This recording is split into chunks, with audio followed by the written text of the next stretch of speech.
Welcome everyone to today's Mastermind. Interesting topic we're going to cover today. We're going to talk about I have a friend in the business. Having a friend in the business may be the worst decision your client ever makes. Sometimes it's not. Sometimes they have a good friend in the business. Sometimes they have a competent real estate agent. But if you feel that you can provide more value, it's your obligation to make sure they understand that. If they have a brand new friend in the business who just got their license, tell them to be very careful when that happens. We're going to talk today how to handle that objection, how to go around it, and how to make sure that your client understands. Then we're also going to talk about what other agents across the country are saying. There's 28 different comebacks from that we're going to cover later on today. Also, let's cover our agenda. We're going to talk about where to find a good deal. Where are those deals hiding? They're somewhere. They got to be, because during good times, bad times, people are always buying. They're always finding good deals. So we're going to talk about today where the deals might be and where we can get our hands on them. And we're going to have a roundtable discussion about that topic, and then we're going to close out with this week's announcements. Okay, guys, so we're going to jump right to it. Our training today is going to consist of before we get to that, I want to cover our quote of the week. Our quote of the week this week is patience. The reason why I want to talk about patience and why patience is so important, this quote, I'm going to read it for you guys first. The quote just reads this way: patience is the supernatural fruit of the Holy Spirit. Now, the reason why patience is so important in our career, in our business, in anything, and just in life in general, is because if it was easy, right? Well, you finish that for me. If it was easy, everybody would do it, right? And if it comes easy, it's probably not worth it. Anything that comes very easily, either with illicit money or however it comes, it's not worth it. In the long run, it's not a sustainable plan. So I had the honor of speaking with someone this weekend who came by our table. We had an event that we were speaking at, and they came over to the table and they said, you know what, when I got into real estate, I didn't make money for my first 2 years. He's like, I made $5,000 my first year, $5,000 my second year, but then my third year I figured out what I was doing and I made $200,000. I was like, whoa, that's a big jump. That's a big leap. I said, but you know, how did it work for you? How did you end up staying in the business so long? He said to me that, you know, I had to be patient. I wasn't well recognized. I wasn't well known in the industry. I wasn't taking it too seriously, but then by the time I figured out that I had a lot of potential, he's like, the doors opened up for me and I made a lot of money, but he had to be patient. Now, a lot of our agents at Culture are first-year agents. They're just getting their license. They're just getting started. So having patience, I could not express how important it is. It's the whole basis of your business is being patient, where you nurture your clients, you nurture your business, and I'm telling you, if you do the right things day in and day out, by the end of the first year, your business will change 100%. I've told this to a lot of agents who have taken their business full time, a lot of agents who have done nothing but do the activities they're supposed to do every day. And by year number one, I promise you, by year number one, I had one agent who had 8 closings in 1 month. I have a person like Alejandro who's doing crazy amount of business. I have agents who are just changing their whole outlook on the business because they stuck with it. It's very easy for the first year for you to drop out and say, look, this is very difficult. This is not going the way I wanted it to go. It looks so easy on HGTV. My friend is making so much money. How come people are not that easy to close? How come listings are not just falling in my lap? How come nobody trusts me? My own family won't do business with me. Why is that? Right? And so that's funny because today's topic is I have a friend in the business, or, you know, but in the first year, a lot of times your own friends and family will not give you the business. What you need to do is you need to earn that business by surviving that first year. Now, Tom gives us a good example. When he was in the business, his first year, he made no money. No, I mean, I'm one of those people too. I'm one of those people who had no mentorship. I had no guidance. I was just flying by the seat of my pants. First year, barely any money. I got lucky that I picked up the phone when someone called in and wanted to buy a house, and that was my first sale. But it's okay, because you have to go through that sometimes to figure out, is this business right for me? Am I right for this business? Do I bring enough value to my clients and my friends and my family? And then the money will start to come. But we can't put the cart before the horse. We can't expect the money right away, and it's not going to be there. And if we're going to expect that, that means we're going to drop out very, very quickly. So today's quote, which is patience is the supernatural fruit of the Holy Spirit, is exactly the same way. In the Bible, it speaks a lot about patience. It speaks a lot about, you know, waiting for Jesus to come, and a lot of those things, but people don't necessarily see the result right away. And I'll tell you a lot of things. Following God and following Jesus has been for some people, and myself included, has been a very slow journey, and has been a journey that has a lot of bumps and had a lot of setbacks, and kind of reverting back to zero. But it's not a one-time fix. It's a life that you have to live. It's a lifestyle. So same with real estate, and same with our business or anything that we do. We have to know that it's not going to always be peachy. Even when we start making money, what happens when we make money? We end up having more expenses. We end up taking on more than what we should. We end up getting confident, thinking the market's going to be like that forever. And then we hit roadblocks again. We hit more problems. But sooner or later, we start to figure out, okay, now I've got a kind of like a handle on my business. I can foresee issues coming. I can foresee bad economies coming. And then we have to adapt. So today we're going to talk about a little bit about how patience is important, especially when we're speaking to our clients and the dialogue portion of it, and how important it really is. And Jen, today's topic is how I have a friend in a business, so I'm going to listen with them instead of listening with you, and how to come back from that objection. Okay, so with that objection in mind, how many people have called out or tried to work with people who have had friends in the business? Because I've gotten that a lot. A lot of times I ask the question, well, how good of a friend are they? If they're a friend of a friend, then maybe the rebuttal that Tom says, will you still be friends afterwards, may not be as strong. Maybe it's a referral from a friend, which is a little bit outside of what we're going to talk about today. I'm talking about, look, my next door neighbor, who I've been friends with for 5 years, is a real estate agent. My Girl Scout mother is a real estate agent. I'm going to work with her. See, at first, everything seems like a great idea, right? Oh, you want to partner up and start a real estate company? Let's do it, right? And then what happens? You end up parting ways, just like, things have happened in my life. And everything sounds perfect. But then when things go wrong, everyone hates each other, right? Everyone doesn't want to see each other. Now you have your next door neighbor who lives next door, and you don't talk to him. You try to time when he leaves so you don't leave at the same time. And it just gets really weird, and it's not necessary. So we're going to talk today about how avoiding that situation for your client may be the best decision they ever make. The reason why is because they can fire you and things are perfectly fine. You never have to see me again. But try firing your neighbor or your dead mother. Try doing that. It's not going to be as easy. So jumping right into our first objection handler would be friends and business don't mix well. I don't know about you guys, but I've done business with friends, I've done business with family, and not always does it end well. Sometimes it does, sometimes it doesn't. But I'll tell you one thing, I would not go forward and try that mixture again. Because even if there's a 1% chance that my relationship could be scarred because of a partnership with a friend or a family, I wouldn't try it again. It's just too risky. And I value those people too much to go into business with them.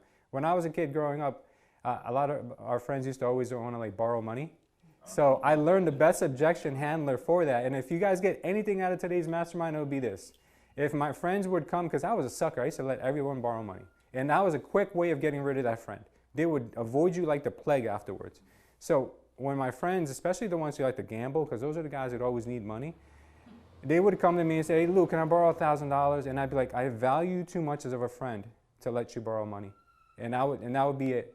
Sometimes they would come back and be friends with me, and sometimes they wouldn't. But you know what? The guys who wouldn't have came back anyway.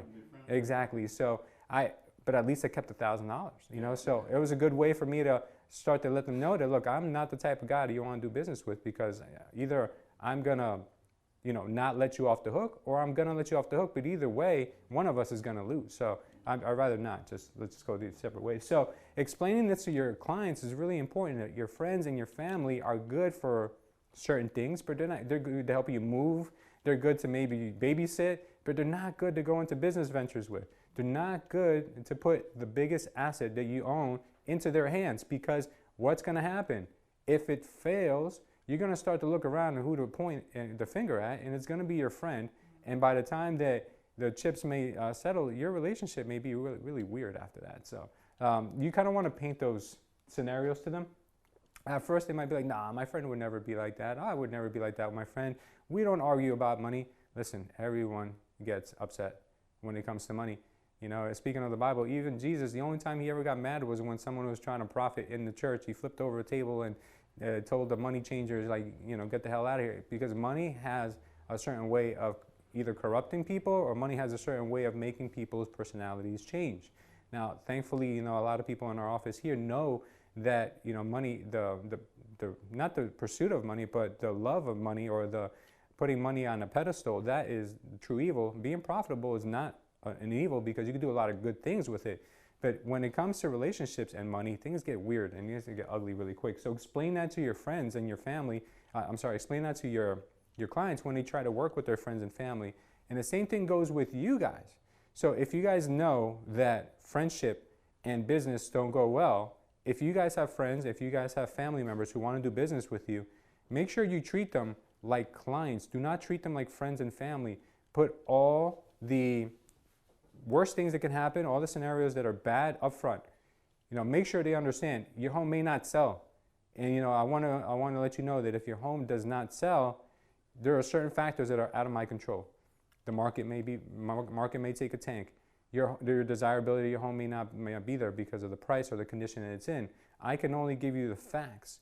And if you don't like those facts, I totally understand. You don't have to list your home with me. Just because I'm your brother or your cousin or your sister doesn't mean that you have to work with me. I'm just going to give you all the facts, and then you have to take the decisions from there. And if their home doesn't sell, at least they know that you told them everything they needed to know, at the risk of losing their business. Because at the end of the conversation, you have to let them know that. They're like, look, I'm telling you all this at the risk of losing your business, but I would rather lose your business than lose your trust and lose your friendship. So make sure that you tell your clients that if they're your friends and family. Now, the reason why you want to tell other people who want to work with their friends and family that is because their real estate friends may not be telling them these things. They might be telling you want to list for 500 and for 50 is the right price. They might just tell you, okay, let's try 500, and that's not the right approach. What that's going to do is it's going to hurt them big time, really big time, and it's going to end up costing them a whole lot of money. So those things are definitely something you want to keep in mind when you talk to your clients. Next, okay, plant a seed of doubt. Tom's really good at this. Tom likes planting seeds of doubt, because what he does is he's really magical at it. He repeats the question that you just said, or he repeats the statement that you just said, which makes the person wonder, does that sound right? Right? You're a master at this. So if I say, yeah, I want to work with my friend. So Tom says, so you want to work with your friend, is that correct? Yeah, I just said that. Yeah. But now that you're saying it doesn't sound like a good idea, just because of his tonality. Yeah. So Tom, let's try that real quick. Tom, I want to work with my friend. I have a friend in the business. Louis, you're telling me you have a friend in the business and you want to work with your friend. Is that what you're saying? Yes, I do. Okay. But my mind had to think about that. Let me ask you a question. Yes, sir. How about, is your friend a full-time agent? Good question. I don't know. Is your friend a successful agent? How do you measure success in real estate? I'm not sure. Is He does a lot of Facebook posts, and he's always talking about it. Is he doing business? It seems that he is. I mean, he told me he sold a house. He sold a house or two? That's what he just told me. He just sold a house in my neighborhood, so I'm thinking he knows. He grew up with me. Let me ask you something else. How about if you list with your friend and things don't go well, will your friend still be your friend? I don't know. Good question. How about if you list with your friend and your friend doesn't sell your house, will he still be your friend? I don't know. I mean, let me ask you another question. When you talk to him about the business and he's your friend, you're probably going to tell him what he wants to hear rather than what he needs to know. Is that right? That's a tough question to answer, Tom. Well, let's talk about price. Let's talk about price. What did he tell you about the price? Oh, he told me my house is worth $500,000. Did he show you anything to point to? He showed me a couple comps, and the comps are ranging between the 450, 5 1/4. Mm-hmm. So we're going to try 500,000. So we're going to try 500,000. Yeah. Okay. Mm-hmm. All right. Let me ask you another question. Yes. What kind of marketing plan did he show you? He has this 12-step thing. I'm not sure. Oh, but you're not sure? No, not really. I mean, he said he was going to show it to me when he came over. Oh, okay. Yeah. So you haven't heard it yet? Not yet. So basically, you're basing everything with listing with him on he's my friend. Is that correct? Yeah, I trust him. Well, how about if I could show you a plan that gets you more money for your house than he can probably get for it? Would you be willing to talk about that? That'd be very interesting. Great. See? Let's talk about it. Tom, you've done this a lot. So for Tom, it comes really natural. And what he's doing, he just keeps planting seeds of doubt. Planting seeds of doubt. All it is. Yeah, and it's all because he's not telling you your friend can't sell your house. He's not telling you your friend is terrible. He's just asking the right questions in the right tone where it makes me think, maybe he's right. Maybe I'm wrong. Maybe I have no idea what I'm talking about. And maybe working with your friend is a bad idea. Now, granted, there are people who have friends who are great superstar real estate agents who will provide a good service. Now, if that's the case, then you're not going to get them. You're not going to win every one of these. These objection handlers are for people who are on the fence. People who think they know but really don't know. So remember, keep in mind, these are things that are going to work on everyone, but at least you have the ammunition when it is going to work. Tom? One of the best things you can do early on is probe that friend. Yes. Remember I said, is he a full-time agent? Yes. That source. The first thing you should do is probe that friend. And if you feel like maybe he's not the full-time agent, maybe he's not as successful as you are, then work on it from that angle. Absolutely, yeah. So Tom, you want to work with your friend, is that correct? Yeah, I believe I will. Okay, you know what? I've had a lot of clients who have felt the same way of you, but what we've found is working with your friend can sometimes get a little bit hairy. Do you have a minute for a story that I'd like to share with you that might change your mind? Well, you think you're right about this? I'm not sure if I'm right, but I'm going to tell you what happened to a client of mine recently. Okay. So his childhood friend, they grew up together. He had his real estate license for about a year, and his friend thought he was capable of selling his home. Now, what he did was he overpriced the house. The house never sold, Tom. It took him a year to figure out that his friend was the wrong agent for the house. Then a month later, he relisted with our company. We sold it for the right price in 30 days, and now they no longer even speak because of that. I'm talking about a 20-year relationship, Tom, that they've had, and now they don't even talk anymore. So his friend is no longer his friend? Not at all, and it's because it's just a lot of animosity. I mean, the agent thought he was doing his friend a favor by accommodating his wishes, and it didn't work out. So yeah, share a story. I mean, tell them if, I understand how you feel. I have clients who felt the same way, but what we found, that's such a powerful tool. You just got to nail it down. Yeah, we're talking about friends in the business today, John. So. I got a friend in the business. I'm not going to list with you. I got a friend in the business. That's what we're talking about. Go F yourself. No. Go friend yourself. Okay, next, friend won't tell you what you need to know. This is a powerful one that Tom has told us many times before, and it's true. That's why whenever someone wants to get better at something, I tell you guys, say, listen, if you want to get better at something, don't go to a yes person. Go to somebody who's going to give you actual constructive criticism. Go to someone who's going to tell you the truth, because you don't need to hear, oh, you're great all the time. You don't need to hear your house is great, especially when you want to sell it in a competitive market. Tom? Yeah, you had it? The thing you said about friends and business don't mix well. Yes, they don't. I hadn't heard that before, but that fits right in with this one. It does, absolutely. So a friend is not going to tell you what you need to know. Your friend is going to tell you what you want to hear. That's all they really care about, is to not hurt your feelings, because they're your friend. They don't want to risk losing your friendship up front, lose your friendship and also lose your business. I don't care if I lose your friendship because we didn't know each other. I would rather have a relationship with you that's business, and if you feel like I'm not doing a good job and you fire me, you don't have to worry about seeing me at Christmas or Thanksgiving or send me, a birthday card. Those things are out of the window anyway, so let's talk real business. Let me tell you what your home is worth, and let me tell you when it would be sold by if you listed with us. So these are the things that you need to explain to the client when you're dealing with them, because your friends are your friends for a reason. They're there because they want to, they want to just tell you nice things and tell you things that you would like to hear. But when it comes down to telling you the real hard facts, you need someone who is not worried about risking a relationship there. I do this for a living. I don't do this to collect listings. I don't do this to do friends favors. I do this because I get results. I sell homes. I don't build friendships, because that's not how I can go to ShopRite and pay for my groceries. I have 100 friends. That means nothing. But for them, the friendship might be more important than selling your house. Absolutely, yes. So, and that's the thing. Like, in a perfect world, your friend is your friend and your best real estate agent out there. In a perfect world, but nothing in life is perfect, and so you got to pick one or the other. So, can I get the appointment? Can I come by and show you how we work differently? Can I show you how working with our company will give you a better result than working with your friend at XYZ, wherever he works?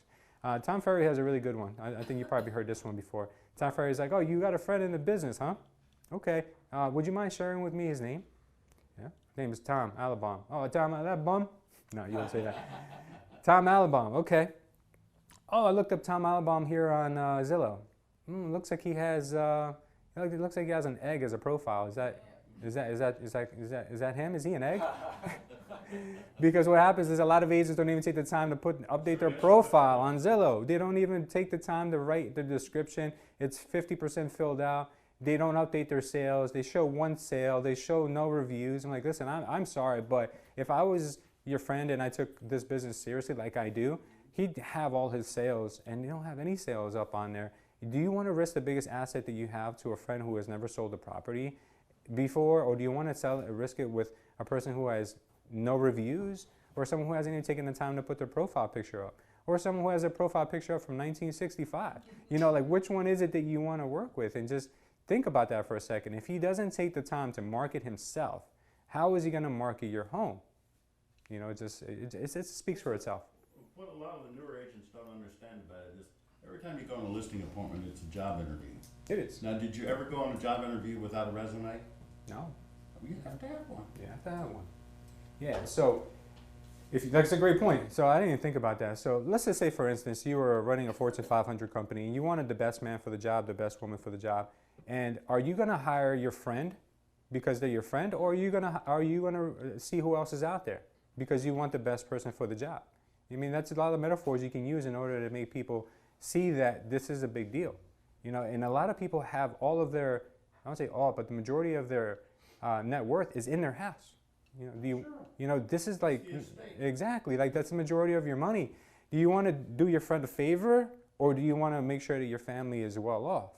If you want to do your friend a favor, how about we just worry about your friend in a different way, but not giving him this listing, all right? So next. And the referral if you have to. Exactly, the referral fee. So the referral fee comes in because with a referral fee, you can keep your friendship and your agent still gets paid. Your friend still gets paid, okay? So you get the best of both worlds. Your friends do your friends. Exactly. So imagine if you just called your friend and he's like, hey, good news, I just made you some money. Oh, really? You did? How's that? I'm selling my home, but I value our friendship too much to put ourselves through that. So I made sure that the agent gives you a referral. Wow, really? You might have mixed feelings about that at first. But you know, at the end of the day, when you explain it in a way where like, listen, I value our relationship too much to have to put us through that, but you took the time out to make sure I got a referral, that means a lot. And I'm not just making this up, guys. I mean, I'm not just saying this because it's something that sounds cool. I actually did this with Paul Tessa. We went to a listing in Warren and got the person to list the home with us, even though one of his close friends and business associates was a licensed real estate agent. And we said to him, listen, we don't want to mess that up. Why don't we just give him a referral? He's not even from this area. We'll take care of it for you. So we ended up giving the guy a 25% referral. The guy did nothing, absolutely nothing, besides make a couple phone calls at the end looking for his referral. That's all he ever did. That's all he ever did. So best of both worlds. The guy kept his friend. You know, we sold the house. So it worked out. You know, and we got that listing because the guy's biggest objection was he was interviewing a lot of agents. His biggest objection, how about I got my friend in the business, and no one ever thought to give the friend a referral, and we did, and we got the listing. So 3/4 of a loaf is better than no loaf, right? I guess. Now let's talk about what others are saying. What are other real estate agents saying? Do you guys, before I go there, do you guys have anything that you would say or have said to a client? No? For a friend in the business? Yeah. I usually bring up the fact that they go drinking with their friends. You go drinking with your friends, right? So I usually you know, how long you know this guy? You know, tell me, you know, I somehow get them to tell me a story about some drunken night. Some drunken stupor that he had. I'm like, that's the guy you want to list your home? And they were like, yeah. And then I go into the whole, you know, everybody joined real estate in the past for years because it was easy. It's not easy anymore. Yeah. And then I showed them that stat, and that usually gets a conversation. Gets that taken care of, right? Yeah. All right. There's people out there who have used this one, and this is right from Inman did a survey. What agents are saying. There's one that says, did you know that 90% of sales are done by the top 5% of all agents? Is your friend one of those agents? So that's a good one, you know? Yeah. Okay, next one. That's great. It's always good to seek advice from a friend. Now let me ask you, have you ever given a compliment to a friend just to be nice? We talked about this. What if your friend did the same thing with you? Just to be nice, but instead it impacted your most important financial asset. Wouldn't it make sense to at least have a second opinion from a strategy from someone like me, a professional, and in addition to a friend? Sometimes it's just easier to have a candid conversation with a professional rather than a friend. I'm glad you agree. We're meeting with your friend tonight. Great. Why don't we meet tomorrow so I'll at least have a second opinion and you can make the best decision at that time. So we spoke about this one, but it's a nice way that they put it. Right along with what we said about they'll tell you what you want to hear rather than what you need to know. Yeah. Here goes one of yours too, Tom. Are they full-time or is this their hobby? Mm-hmm. Hobby is a big word, right? Mm-hmm. Friends aren't always the best realtors. Okay, that's another one.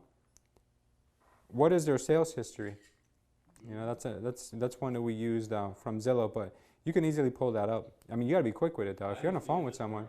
Are they making any money? Are they making any money? Yeah, one of my agents is one of the top agents in the state, Tom. Oh, is it? Well, I often hear see you down the road. I often hear people say this, and I do understand. Think about how much easier it would be to fire me than your friend if you're not happy with the service you receive. That's a good one. Yeah. Wait, don't stop right there. That's a good one. Okay. Friends are friends and business is business. That's another. Buying or selling a home is the most important transaction you'll ever make. Be sure you're using an experienced agent. You can't afford any mistakes. I'm sure you have more than one friend who's in the business in this market. Wouldn't it be better to choose your advocate agent based on experience and reputation rather than trying to choose between friends whose feelings might be hurt over your choice? Yeah, that's true. A lot of people have more than one friend in the business.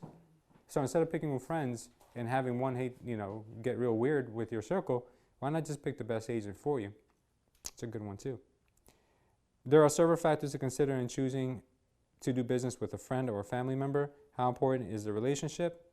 If the business doesn't work out, well, both of your parties, the relationship will likely suffer. Your friend will find out personal and financial information in the process of representing you, and sometimes people don't want friends to know that information. That's a big one. You know, their friends will find out your personal information, they'll be snooping through your house, all those type of things. They'll be, looking through your underwear drawer, right, John? Sounds like something you might say. Is your friend a part-time agent versus a full-time agent? It could create problems and lead to a worse outcome. If you need to get the very best result from your real estate transaction, you owe it to yourself to hire the best professional you can find. Yeah, some of these we've covered already. Let me see if I can get some new ones. Okay, this is a good metaphor. I certainly understand your desire to honor that friendship, but let me ask you this question. If you had a serious illness, would you have a friend who's a doctor handle your illness, or would you hire a specialist? All right, that's a good one. I have a friend who's in med school. That is probably not a good reason to hire her for my upcoming surgery. I have been practicing real estate for 40 years. Does it make sense to pull all the expertise, experience, and results in the service of maximizing the results of selling your home? So this person kind of said, look, your friend is so new or green in the business. Would you rather work with someone who's fresh out of med school or work with someone who's got 40 years? Here's another analogy. Take some disease, like I need open heart surgery. And this is true. 30 years ago, I needed open heart surgery. You know what I did? First thing I did? What's that? I went looking around to see if I had a friend that was a heart surgeon. Mm-hmm. That's the first thing I did. Okay. I don't think so, no. I went looking around for the best heart surgeon I could find. Of course. Of course. That's normally how you do it. So it makes no sense to look in your circle, right? So if I die, will your friend still be the your problem friend? why is that the thing is, and I'm going to stop here for a second. The reason why people look to their friends in their circles to sell their home is because they still don't see the value in what a real estate agent and a real estate company offer. They think it's like, okay, let me just sell my car with the used car guy almost, They don't value it. They don't understand that working with the right agent is going to maximize your profit. Working with the wrong agent may really hinder the amount of money you make or how long it takes to sell the property. So until we build up our reputation as sales professionals to the point where we can be compared to doctors, people don't look at it that way. So using that metaphor sometimes, it'd be like, you're comparing yourself to a doctor? Remember earlier we said, did your friend show you a good marketing plan? Yeah. Remember that same thing? Absolutely. Okay. These are some questions you can ask. Ask a question like this. What will you do after 30 days on the market? You had no offers to consider. What if there was a consistent feedback, but your friend didn't share it because it might hurt your feelings? How would you feel about firing your friend if they could not get results? That's a good question. How important is it to your relationship with this friend If you two are really close, would he or she be able to communicate with you totally professionally? Would you use a good friend who happened to be a doctor? Oh, that's another one. That's the same one as the other one.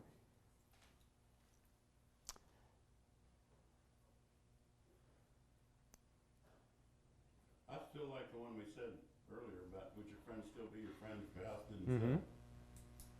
How about this? We all have our own rules on life, and one of them is I don't do business with friends. This is because friendship is worth more than a sale. Friends and business don't mix well. Yeah.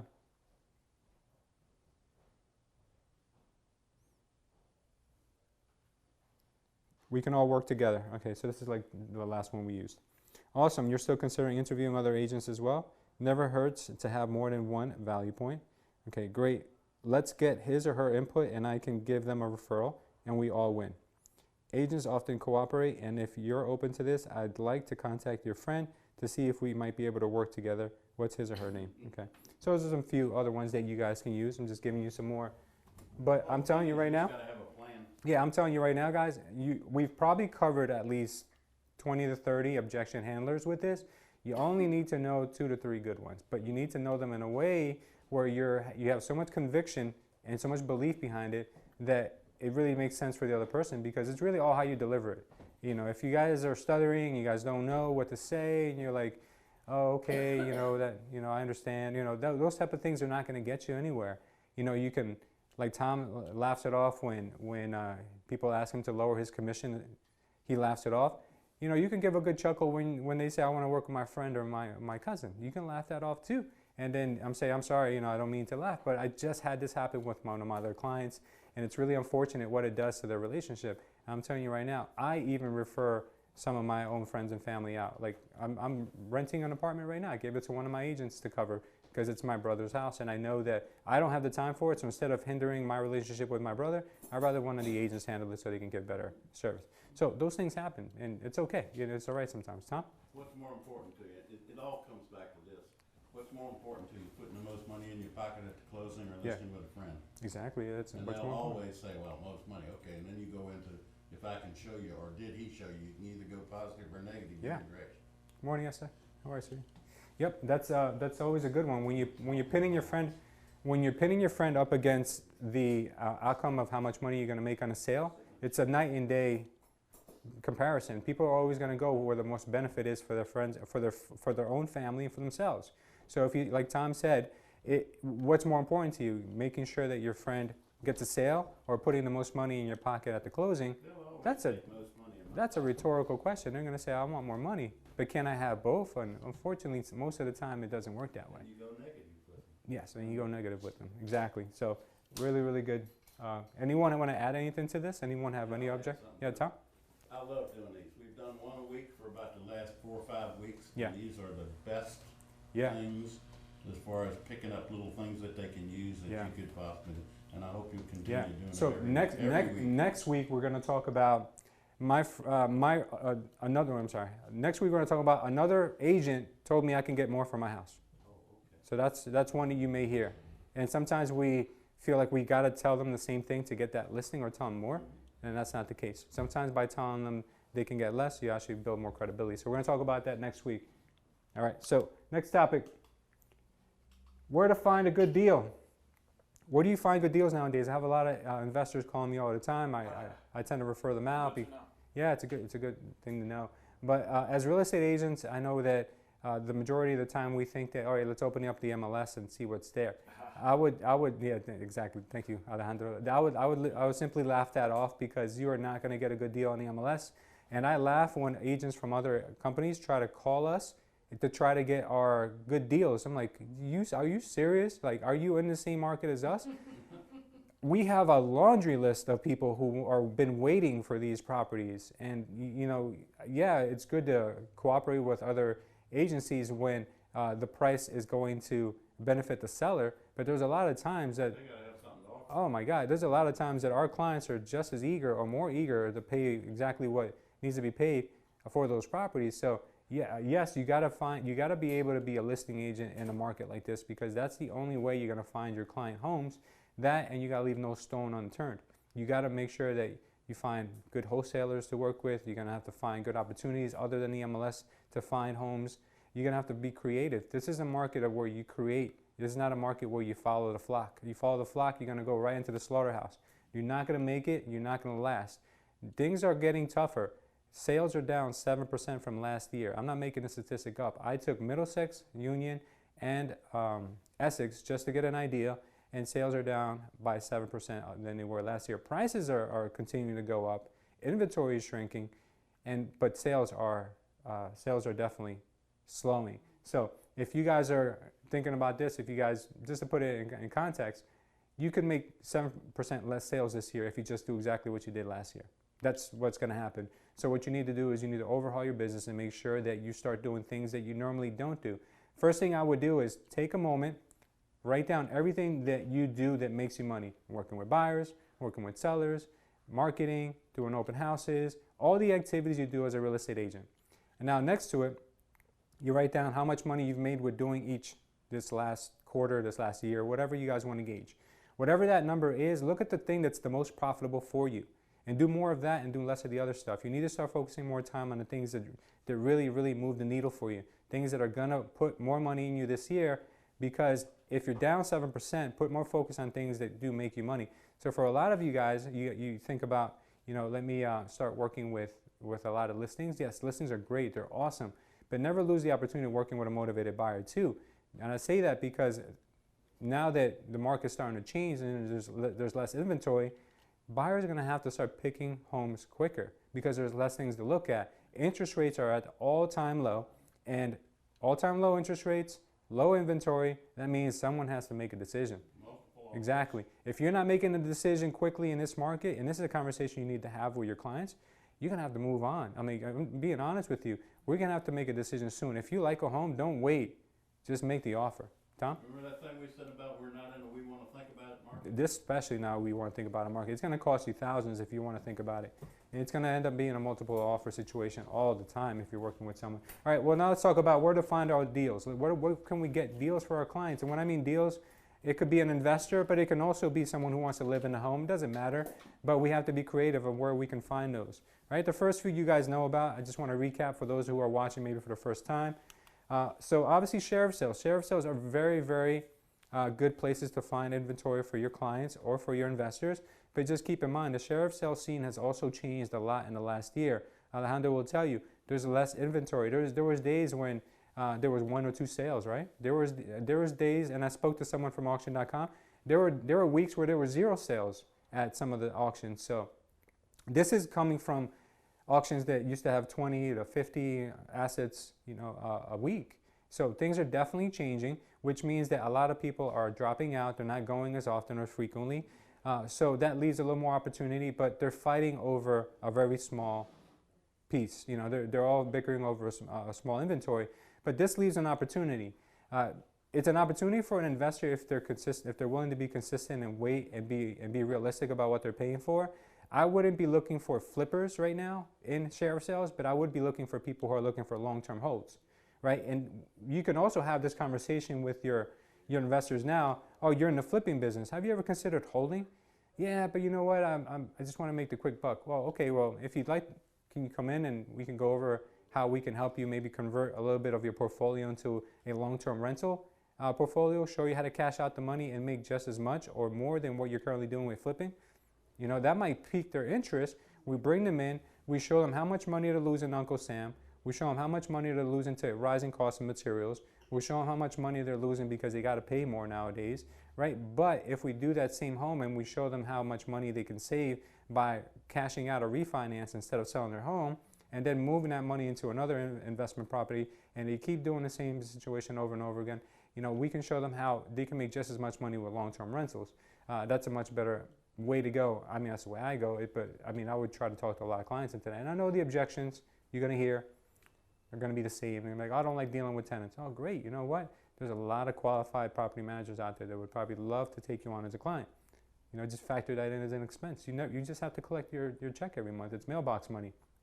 So there's a lot of ways to kind of train your clients to understand that this is not a flipping market. If you do find something at a great price, by all means, go and flip it.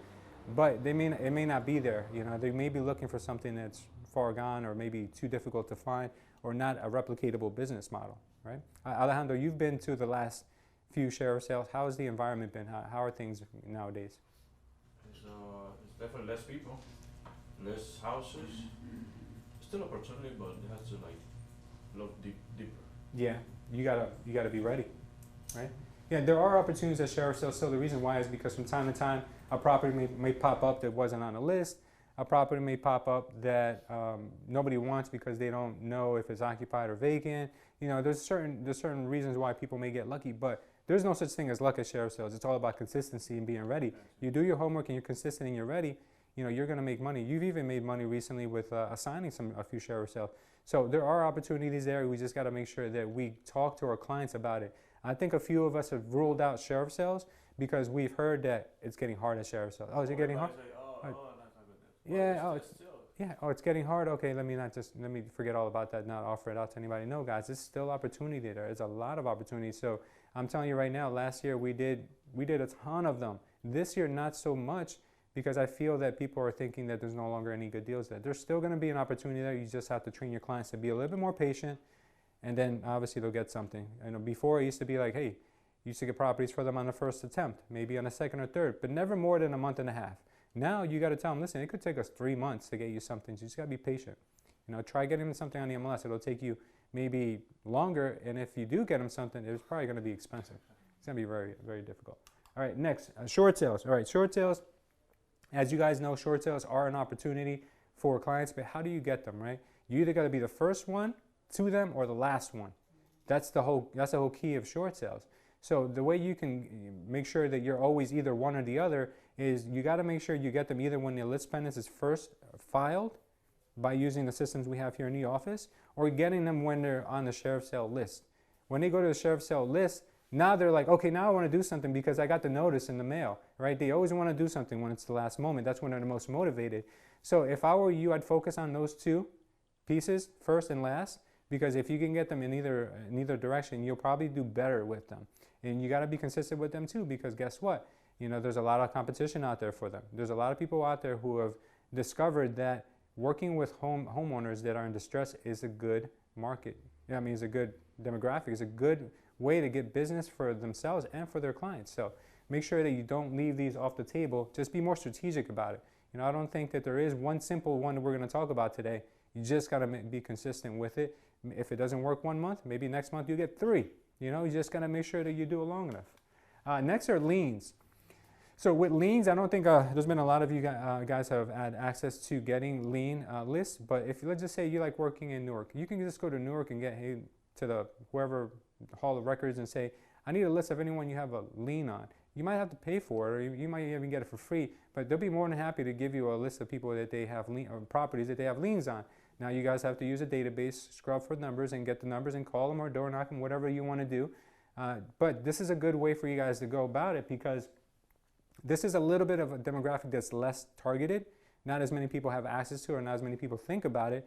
But think about this. What if I didn't cut my grass all summer long? Right? There's a problem there. It's a financial problem there. There's a health problem there.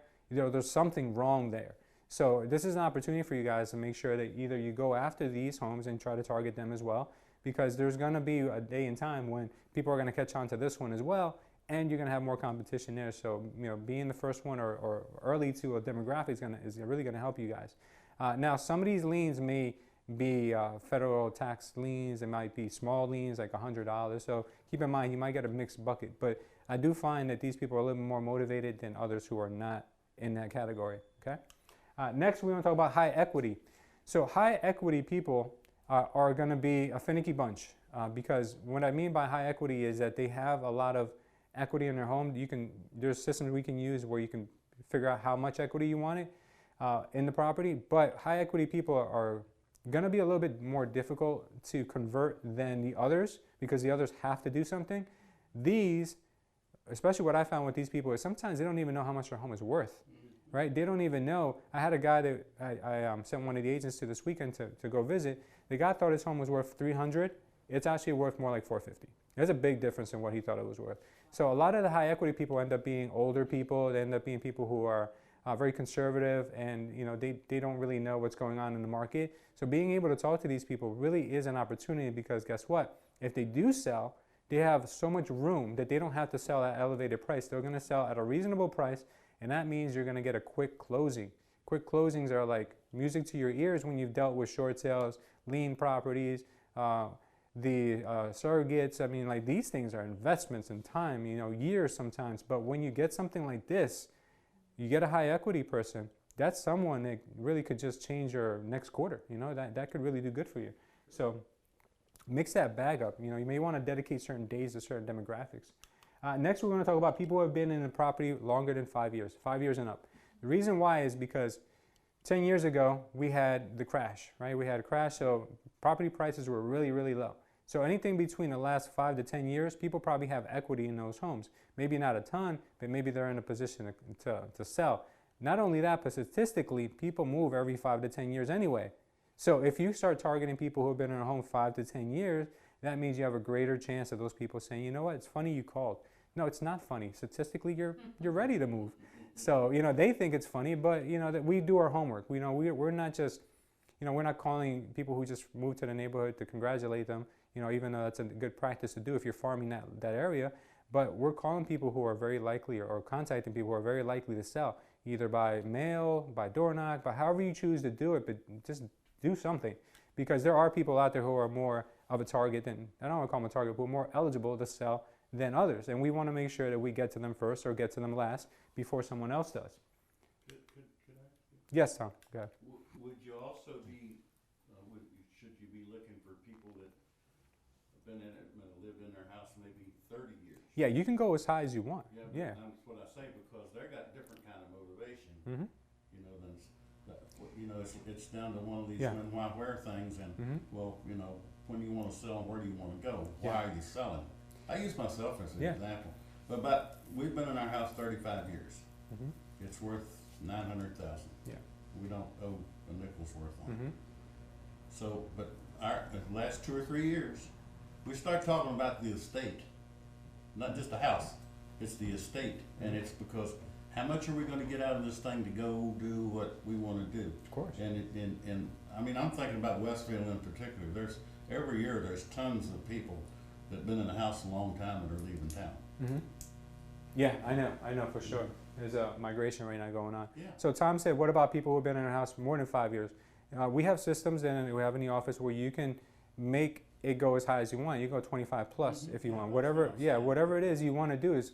I'm not saying that 25 plus will be hotter than a 5 plus. I'm just saying that you guys. I think now they probably would be. You guys need to do your own research. When you call 100 people, how many of them said yes when it's 5 plus? When you do 25 plus, and 5 plus doesn't exclude 25 plus. No. It includes them as well. Sure. But if you feel like, hey, listen, everyone that I got on this 5 plus list has been in a home 25 plus years anyway. So let me just cut right to the chase and go 25 plus. I'm not saying that's going to be your result. I'm just saying always be tracking. Tom? I'm just saying, if you're going to call, I'm thinking about prospect calling, cold calling, whatever. If you're looking at 25, 30 years, you're talking a different kind of ball game than you are somebody that's only been there 5 years. So the 5-year guy's probably, and I know in Westfield, the 5-year guy's a move up guy. Mm-hmm. I live in a $500,000 house. I want to live in a $700,000 house. I get it. Now I got 3 kids in place of 1 kid when we moved in here, and that sort of thing. Yes, sir. Okay, good. Next is going to be the age of the owner. Tom hit it on the head with that, because a lot of people who are up there in years, especially the ones who are retired, they're probably going to think about getting out of the highest tax state in the union. Mm-hmm. They don't want to be in New Jersey, what they call the armpit of the country, right? That's not so. We're not so bad here. The taxes are high. All right. Well, yes, they want to get out of here because their cost of living dramatically drops when they go to North Carolina, Florida, Texas. They go to these states where there's little or no taxes on a state level, where there's so much benefit. There's no estate tax. These are the things that you guys have to start to learn and figure out. They don't. I mean, look, dude, it's crazy what things are out there. But by the time they're at that age where they're ready to retire or retired already, they don't always know these things. It's our responsibility to bring these to light to them. And some of them may know it and just need a little motivation, because like Tom said, there's people out there who are still living in Westfield where the taxes are not cheap, I'm sure, who could benefit from selling that home, moving into maybe a adult community in Toms River, or going into Clark, there's adult communities there, or moving to Florida. Who knows? Yes, Tom? It's in a lot of cases for these kind of people, it's you're living in Westfield, Yeah. and most of the money in taxes in Westfield goes to the education system. Well, You I've got got no no kids. kids. You got no I got kids. no kids there. Boy, I'm right in the middle of all of this. Yeah. There's two of us in a $900,000 house. Yeah. All right. And if you talk to my wife, I can tell you every state where they don't tax your pension, where they don't do this, where they don't do that. We can go to South Carolina tomorrow and live in the same square footage we're living in right now for $300,000.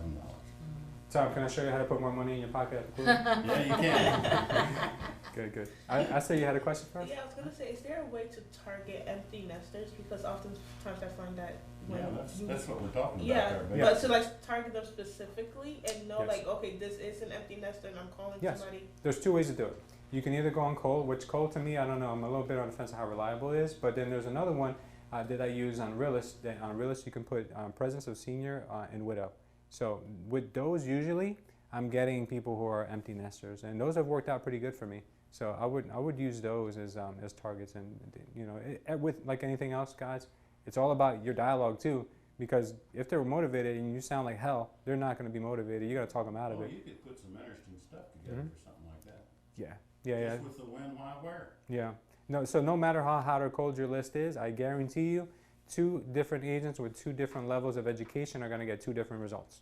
All right. So make sure you're on the higher end of the education at the dialogue, and then make your calls. Don't practice with your money. Practice with other people in the office. Practice with Tom, and then just make sure that when you do your calls, you're confident. You know what you're saying. If you're calling an elderly demographic, know all the benefits to elderly people. Know all the benefits of the tax code. Know all the things that figure out what the exit tax is for New Jersey. These are questions that may come up. I'm sure. That's one thing I hate. You talk about the exit tax Yeah. in New Jersey. We've checked into that too. Yeah, I'm sure It John costs- Lewis. It costs like hell to get out of this place. Yeah, it does. It costs a lot. I'm sure John. I'm sure John knows all about the surrogate information that you need to know. Like if you have an estate, what do you have to do? What happens this? What about the tax? If you're going to stay, he's done enough of it. If you're going to stay, you got to stay here and rent for 6 months, and then you can Yeah. get around it. Of course, so many things that you'd have to figure out. Now, did you figure out what your exit tax would be if you left New Jersey? We are in the process. Mm-hmm. Somebody told me just the other day, or told my wife. My wife does all Mhm. this stuff because she pinches every penny. Yeah, She said it would cost us $35,000 to move out of New Jersey. to leave New Jersey. Yeah, And how many years would it take you to recuperate that from not paying the property God taxes? knows, Probably take you maybe 2 years, maybe. 2 or 3 years. Yeah. Now think about this. What if you wanted to relocate to Costa Rica, Tom? You'd have to pay the state and the federal exit Oh. tax. Yeah. Crazy. Good thing I'm not going out of the country. I'm going to North or South Carolina. Oh, good. All right. South Carolina, Tennessee, and Florida Mhm. are the best southeastern states as far as what they tax and so forth. A lot of places they don't tax in those places they don't tax your pension, Mhm. which for somebody like retired school teachers, for example, is a really good thing. Yeah, you should definitely. Yeah, We're not kicking you out of here, but that's a good thing. no, All right. Next we have. Okay, expireds. Okay, why expireds? Are you guys like I hate expireds? All right, they're terrible. These people are so bad, How right? you feel your home did not sell, and Yes. then they'll start talking about that other Yes. agent that- Expireds are horrible. Yeah, no, but you know what though? There is a strategy to expireds. The strategy to expireds is letting them marinate. Leave the first day expired people alone. Leave them alone because they're getting so many calls from different people that it's not worth it. If you take a little bit of time, you can actually take last year's expireds or maybe last quarter's expireds and then call them instead Well, because if you they've.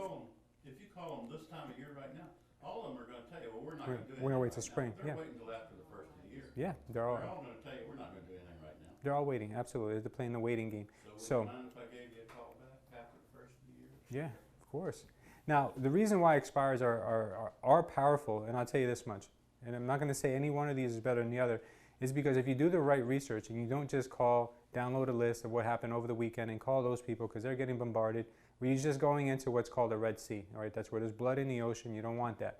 You want to go into a clear, open, no challenge, no other people after these people. And that's people who have maybe tried to sell 3 months ago or last year. You make sure that home didn't resell since then, and you call them, because if not, you'll be greeting a lot of new people who bought their house a year ago. So we want to make sure that that information is done. Once you do that, you have yourself maybe a short list, but guess what? It's a short list that has a much better chance of converting than your 1,000 entry list where everyone is being called by 20 different agents. And I'm not saying that they don't work, but you're going to be quickly derailed from making those calls, because you're going to get everyone telling you that there's a million agents calling them, and you're going to have a lot of competition there anyway. So figuring out a strategy for expireds is important. And then social media. The reason why social media is important for this stuff is because it does work. And I'm telling you right now, anything that you do consistently enough will have a result. But you have to track, and you have to also adapt. You have to make sure that your ads are getting better. You have to make sure what time of the week perform better. You know, also what performs better. Is it a face of an agent, or is it a property that performs better? All these things you have to always be testing to make sure how you can improve constantly on your ads. Now, I'm going to start doing some more seller based ads to see how much business we could generate from it. Now where the market is going is everybody wants those instant offers. Instant offers usually don't amount to anything. 90% of instant offers don't end up getting approved. But guess what? Those are people who are motivated, who want an offer on their house. So if we get creative enough with our ads where people are assuming that they can get an instant offer within an hour of their inquiry, maybe those people end up not being good investor scenarios, but they're probably going to be motivated to sell their home. So I would definitely go that route and try that as well. Alejandro? Yeah, I tried Mhm. the Insta offer. Mm-hmm. It's not that many people. I mean, it was a couple of months ago. Not that many people actually clicking on it. Yes. So yeah, I didn't want. Maybe I wasn't consistent enough. You just got to find, you got to change, because Maybe- remember, when people click on stuff, it's because they're getting some value out of it right away. And also, what are you using as the eye candy? Because that's what people gravitate to, is like, oh, you caught my attention. You know, I'm not saying that you didn't do the right ad, but you can always tweak your ad. I would say tweak an ad for 6 months. After 6 months, you can figure out, you have enough data to figure out how much you should be spending on it and which one. I mean, it's an investment. Tom? No, I was just going to say what we were talking about there. If I were doing something like that, I'd have to, does this look like a good deal to me? I'm looking at the thing and say, does this look like a good deal? Does this look like I can make some money here? That's what inspires people to call, I would think. That's kind of, I think, I don't know, that much about it, but. Absolutely. Now, the other thing about social media is that you don't always have to be the one that's putting out the information to garner business. You can also join a lot of groups for investors and realtors and other stuff like that. There's sometimes off-market deals there that you can find for your clients as well. So I know that Alejandro's big on groups, and he goes on there and markets properties and things like that. And often there's properties that are being marketed on there as well, right? Yeah, so I mean, there's always opportunities, guys, that, you know, if you don't look, you're not going to find. And then lastly, vacant properties. Vacant properties work well. Now, sometimes vacant properties are not, you have to check the data. A lot of times what vacant properties end up being, by the time you get the list, they've already been sold. So they're already with an investor. But every conversation is, you should make the best out of every conversation. If you get an investor on the phone, see if they have anything else they'd like to sell. Because sometimes you might have an investor who has 5 properties that are under construction. You ask them, hey, could I pre-market some of these for you? Maybe you can earn their trust. Maybe you can earn their business. You know, and that way there's always an opportunity there for you guys. So don't think that any scenario that doesn't go as you planned it in your mind is a bad scenario. There's always something you can pull out of a situation, even when they're bad. So always try to find a silver lining in everything. So the key to this, I would say, guys, is having as many conversations with as many people as possible, because you never know where that's going to lead you. You never know what door you might unlock because of it. But then also being consistent. And I'm giving you guys here probably more than a half dozen examples, but you don't have to do all of them. You just have to do 1 or 2 or 3 and just do them. You just do them. I mean, guys, there is no secret. There's no way that I do anything differently than anyone else. There's nothing that I can do that you guys can't. And really, at the end of the day, what it is just finding out your correct dialogue. Always improve on your dialogue. Write down the objection handlers that are killing you. Practice them, and then just get better. You know, with time, you're gonna see how much business you can do. So I love the fact that you know, the market is changing. It's getting different, which means a lot of people are getting out. You know, all of the I don't call them low-hanging fruit of the investor market, or the people who are not really investors, the people who are not really real estate agents, who are not doing this because of the passion, they were just chasing a buck, are getting out of it because now when that happens, usually the opportunities open up for people who are deserving of the business, people who are really cranking it up and getting it done. Anybody want to add anything to any of these? Anyone have another strategy, Alejandro? Well, I was trying to see if the role play. I want to try because nobody's coming like that early. Yeah. And I want to try like maybe Monday through Friday, like from 9 to 10. Mm-hmm. So I'll be down here. Or you can just do it right after the mastermind. Well, I usually Mondays is like I'm pounded with like Oh. trying to close the deals. Okay. Usually Monday's like the busiest day. Mm-hmm. So Monday through or Tuesday through Friday, like from 9 to 10. I try like maybe from 9 to 10, and then from 10 to 12, like calling, Mm-hmm. and then we already warm up. Yeah. Doing the role play. There you go. So. All right, so send out that email, let people know that you're going to be doing it between How do now. you put it on the calendar? Like maybe you can show me. Yeah, I'll show you for sure. Okay, good. All right, let me jump into our announcements now. Does anyone? Yeah, Tom? Yeah, one thing. What was next week's topic? Next week's topic is another agent told me I can get more for my home. Yeah, so don't miss that one. That one's going to be a good one. Add is also when you're hitting these lists, Yeah. don't confuse a prospecting call with a sales call, Mm-hmm. because a lot of them, at least most of those, Yeah. are top of the funnel, middle of the funnel leads. Mm-hmm. They may not be ready right away, Yeah. but if you just dump them because they said no, Absolutely. Oh, yeah. then you're gonna lose an opportunity. Nurture Like, them. the high equity leads, I hit that list pretty hard, and Yeah. all my yeses still didn't close, but they're all saying we're gonna sell, whenever we figure it out. Yeah. The old people that I've spoken to, Mm-hmm. same thing. It's like, well, as soon as we figure out where we're gonna go, Yeah. we know we'll sell, but Absolutely. it's not a priority. Of course. But they're still sellers, they're still valid leads, and at some point they're gonna sell. Yeah, we've spoken about this before, guys, and it's most deals happen, or most opportunities happen after the sixth contact, right? So what you're saying is nurture them. John Ron, he does a really good job with the follow-up plus the drip campaign. The drip campaign a lot of times brings them back around to him when he's totally forgotten and lost sight of them, but they're still in his pipeline, which is a really good way to do it. Sale by owner, you gotta go through the whole. You do. You got to catch them at the right day. You got to catch them at the right time. So absolutely. So what he's saying is 100% right. Just because you didn't get anything out of it today doesn't mean that you didn't plant seeds for the future. So it's always a good way to look at it. Because when you're in this business for like about a year, like what we said in the beginning, that's why our theme for today is patience. When you're in this business for about a year, the stuff that you planted 6 months ago, a year ago, starts to bloom, and that's when your business starts to take off. So good. I think everybody that's in the business should be constantly evaluating what they're doing. Yeah. Constantly. Did I get Everyone. something out of doing this, or Yeah. should I switch this, or should I change my dialogue, or whatever? 1000%. Of course, everything needs to be improved at all times. Evaluate. Exactly. Okay, guys, we do have a special. High school football taught me that. We do have a special guest today. He came by here about, was it like a year ago? Yeah, I think it was about a year ago, yeah. About- We did it in the basement. Yeah. Yeah, we did it in the basement last time. Yeah, he took. Keep you in the dark. Our Harry's here? I should have phrased it differently. Keep you in the dark. Come up. I'll introduce you.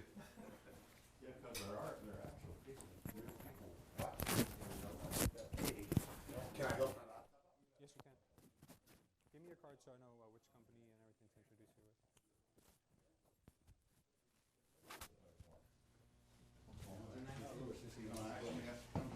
But you better be good in front of the camera.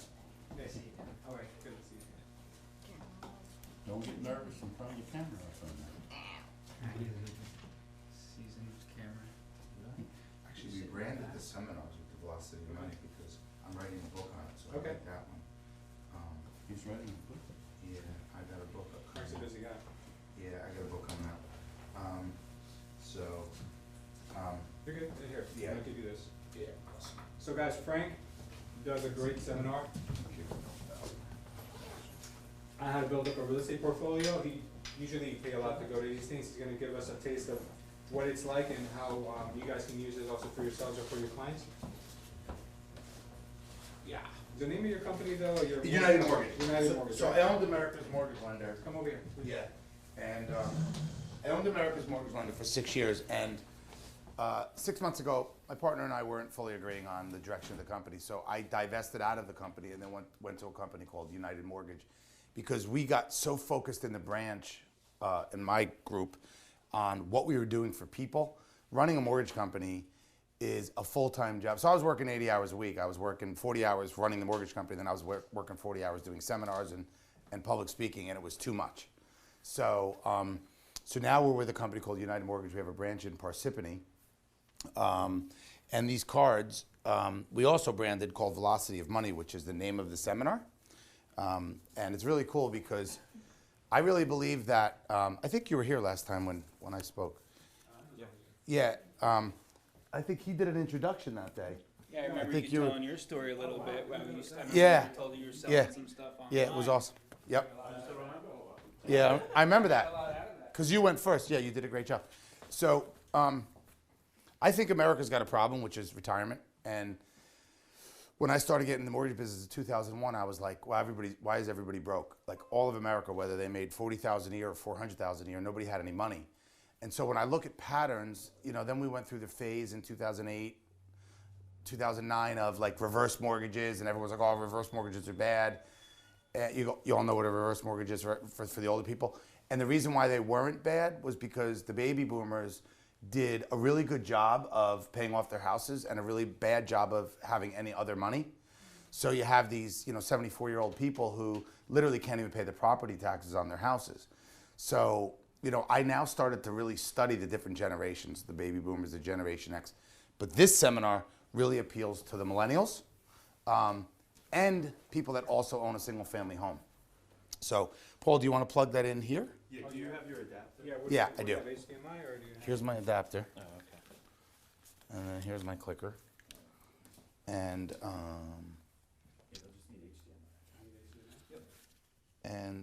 so what we do while Paul's setting this up is, Paul's a full-time loan officer, by the way. He's not my IT guy. He's just more technical than I am. So Is this Thunderbolt? This is a Surface. Oh, I have no idea. I don't know what that means. Yeah.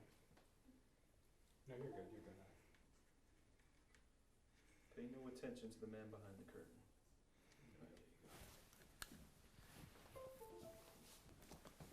Do you need a clicker too? Oh, how do you know which one you pulled up? Was that already up? Yeah.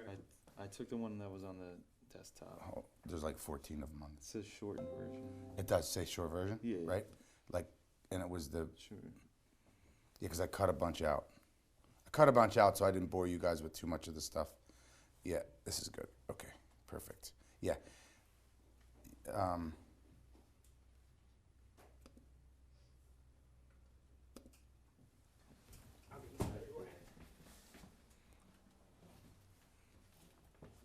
That is not my house, because that house is in a warm weather climate. And we're not in a warm weather climate. So what I was saying was, when I looked at this thing, my seminar started out with teaching investors how to calculate yield on an investment property, right? So for realtors, when you want to sell an investment property to somebody, what's the premise, right? Is it like, hey, this looks like a good deal, like you might break even, or you might make 200 a month? Like, what's the formula? I have a formula that I'm going to teach you guys that works really well, and it's yield. It's your down payment, right, divided by your cash flow, or your cash flow divided by your down payment. So I have a slide that I'll teach you there. So once you get dangerous with the investor and you can train them, then the investor sees you as valuable, and now you can do multiple deals with the investor. That's where it started. Then it went to, well, America has a problem overall, so I don't want to just appeal to investors. I want to appeal to the millennials who want to buy real estate but have no idea how to, right? So I created something that you're going to see and you're going to like. So I'll breeze through some of the slides. This can be very interactive. Ask questions, and then some of the slides we'll spend a little more time on. And I cut it down because what we do is we do these seminars once a month, and we usually get 100 or so people in the room. And it's usually realtors and buyers. And for you guys, if you like it, the goal is to get 2 or 3 people to the seminar because it's all about education. We all have the same products. Any mortgage guy that comes in here and says, I have a new product that nobody else has, they're lying. We all have the same products. We all have about the same rates. A $40,000 Mercedes is $40,000. Maybe it's 38, maybe it's 42, but it's not 20. So when you first got in the business, right, Matt? He goes, what do I say to somebody who says they got a 30-year fixed at 3%? The rates were at 4.5. I'm like, you laugh. You actually laugh and you say, when that person cannot provide that interest rate, call me back because I'll give you the honest truth from day one. So that's actually the reality. So, okay. So remember, I'm speaking to the audience in a seminar, so I say to them, this will be a journey because a lot of people sitting in the room may have bad credit, no money, no income, or whatever, or they might be ready to buy and they just have to be educated on the process. So for everybody in the room, or they could be a father of 2 with a condo and they're like, I want to get involved in real estate, but I have no idea how. So the journey is that we educate them to get them where they need to go, which is 3 properties. Okay? So there's basically 3 groups that we talk to. Group 1 is the millennials, which you're going to really like what I created. Group 2, they already own a primary residence. And then group 3, they're already a real estate investor. And what does the typical real estate investor do? I want to flip properties. Oh, really? Do you have any idea what you're doing? No, I'm going to win. Everybody thinks they know what they're doing. But nobody understands really when to hold something long-term, which I teach them and we've talked about, and I'll show you. So this is me. I've done over $1 billion in loans. I've also bought and sold over 25 properties myself. I'm a long-term buy and hold guy. I did do some flips. The flips that I did really upset me to this day because I always talk about this one in Bloomfield, New Jersey that was a 2-family, and it was $144,000, and I flipped it for $166. Oh, wow. Yeah, it's bad. It's really bad. And I'm like, this is really cool. I'm 25 years. Yeah, 25 years old. I made 20 grand. Guess what? It's a $480,000 property. Today, I'd have it paid off, and I'd be getting $4 grand a month in cash flow. So the ones that I did like that haunt me at night. So here, one main premise though is we teach our investors to buy when the spreadsheet looks nice. When the spreadsheet looks nice, which we'll give you guys, that's when it's a viable property to go look at. And I'll show you what I mean in a second. Lewis. I'm really glad you're touching on this today because I spoke to them earlier today on how to talk their clients out of being flippers in this economy into thinking more long-term. So this is right. Yeah. And so when we talk about yield, I talk about reverse yield, meaning when you are going to leave some money in a property and not flip it, you look at that money as if it's down payment and say, what's my yield if I leave it there? Because let's face it, money buried in a property is buried, right? Because it has to outpace inflation. But if you're getting the cash flow, we do a reverse yield calculation, which I'll show you. Okay, so I start out the seminar by talking about the patterns in America. This is the average credit card debt in America, $21,000, 19.24%. This is the average savings rate in America, 0.085%. This is the average 30-year fixed over the last 10 years, and this is the average of the Dow over the last 10 years. So here's what America does. They pay extra to pay that off early. They carry this and they make minimum payments. If they ever save money, they put it here, and they never put money here. Now, I'm not a big stock market guy. I'm just making an illustration. Does anybody know what arbitrage means? So the true definition of arbitrage is, we hear about the Fed rate, right? All the Fed's raising the rate or dropping the rates. When the Fed lends money to the banks, Bank of America, for example, and they give it to them at 1.5%. Arbitrage is the spread between what Bank of America gets the money at and what they lend at on a credit card, right? So, they never want you to pay off the credit card because, they're making 18% profit. So that's like a system set up for us to fail because we get roped into this. So what I teach people is, first we got to help here, right? And then if you ever borrow money on a 30-year fix, which is tax deductible, that's really more like 3%, right? Do you guys understand how to explain tax deductibility to your clients? Because we have this conversation a lot. A typical renter rents at $1,500 or rents at $1,800. Well, I want to buy. Okay, well, if you buy something for $350, the mortgage is going to be $2 grand. Well, I don't want to do that. I rent for $1,800. They get to write off a percentage of the mortgage interest and the taxes against their income. So the $2,000 mortgage a month, about $1,800 of that is interest and taxes per year. So 1,800 times 12 is a huge write-off. So when they have that $2,000 mortgage, they're probably getting $5,000 or $6,000 back at the end of the year. So if you make an apples to apples of, well, 1,500 really means you can afford 2,000 or 2,100 if all things being equal. Plus you get your loan getting paid down, amortization, plus you get appreciation. So those are the type of illustrations that we do for people. And when we do that, we paint a picture, an apples to apples picture, because it's education. When we educate people, it changes everything. I love the conversation when someone says, I have a pre-approval. All right, what does that mean? It's a piece of paper. Did they educate you? Did they meet with you? Did they teach you any of this stuff? No, they just gave me a piece of paper. Great, come to my office and we'll educate you so that you feel comfortable in your purchase, not just me giving you a piece of paper, okay? So here's the pattern. Americans get a job, they put money in a 401k, they buy a single family first, which I'm gonna show you why that's backwards. They have a kid or two, start putting money in a 529. We panic when our children are in high school and we're like, uh-oh, we're gonna have to start borrow money on student loan debt. And then our kids graduate college and then we're in our mid-50s and like, oh, okay, we got through that, but we still don't have any money for retirement. Right, so remember, I'm speaking to a big audience who I'm actually trying to make them feel uncomfortable a little bit because I want them to have enough leverage in their mind to wanna make a change and wanna do something better for themselves. And then we don't have to go through this, but like if they put $600 a month for their whole life at a 401k, it grows to $700,000 at the right return, but at a 5% return, it only grows to $383,000. So then you look, okay, I did this my whole life. I put money in a 401k my whole life, and it's giving me $35,000 a year in retirement. You guys might be like, oh, that's not terrible. But when I show you the real estate portion, you're gonna realize how much better it is. Cool. So why real estate? So if you guys give a financial planner $200,000, it's $200,000, right? But with $200,000, you could buy $1 million worth of real estate. Now that's with 20% down. I'm gonna show you something that has way better than that, okay? Now, at $200,000, if somebody earned 5%, it's $10,000 a year return. But you take the same $200,000, you buy $1 million worth of real estate. Say real estate goes up 5%. I'm not making that assumption. I'm just giving an example. It's $50,000. So same money, but it's the leverage of the bank's money that allows you to buy a higher asset. So I'm trying to get people.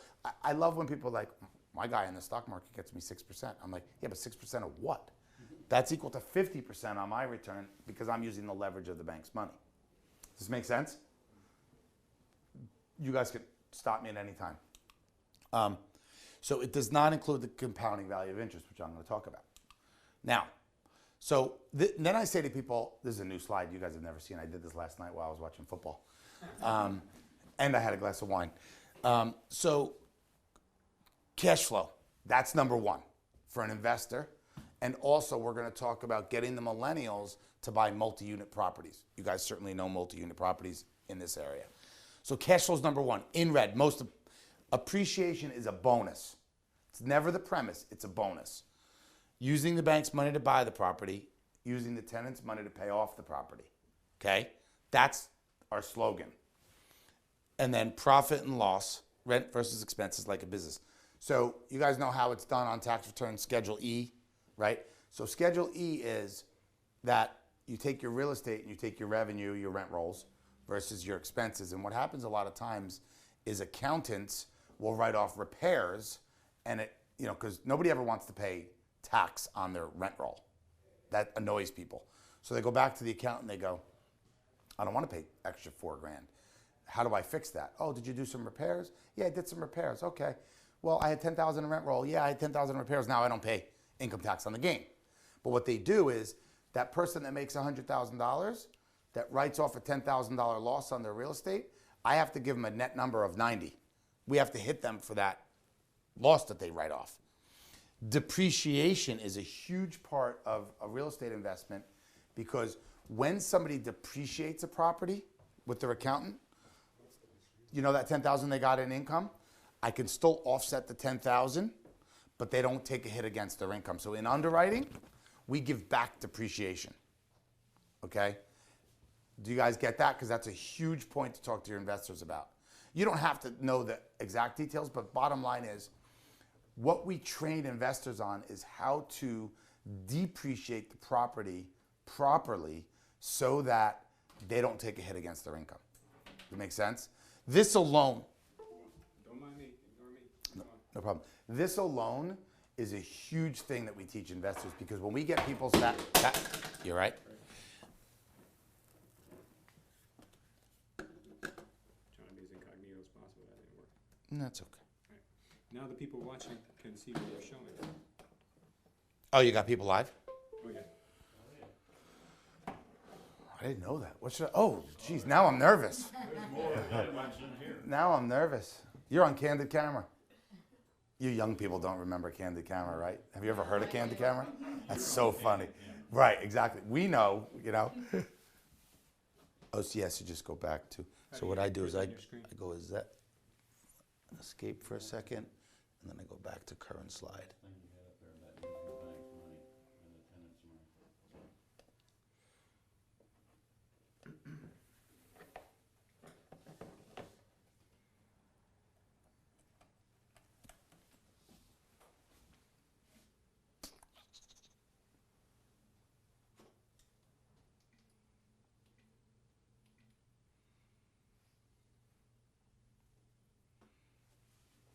We had a signal before, right? Yeah.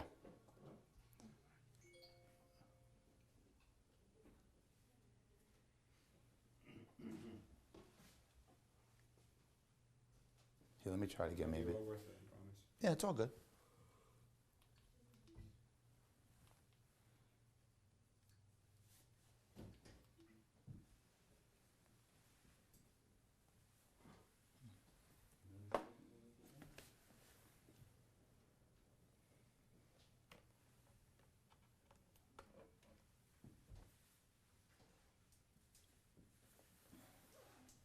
We had a signal on the TV before, right? Yeah, I think we're good No, now. I mean, I think. Yeah, now we're good. All right, cool. It's gonna come up. Sorry.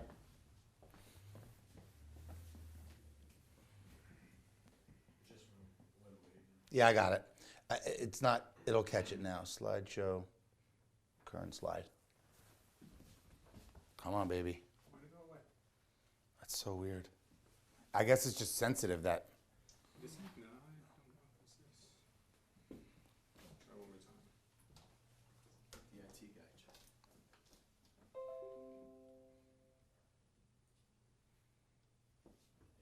Should be good now.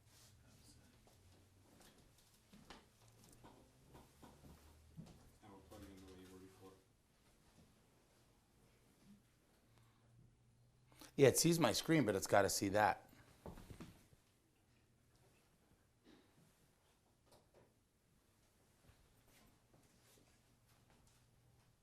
So strange. If I do that, it'll click. Try this one more time.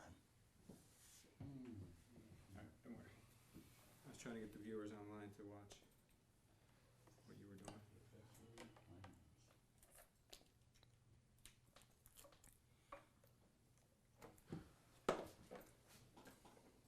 I would love for them to see it. Yeah, where it goes in.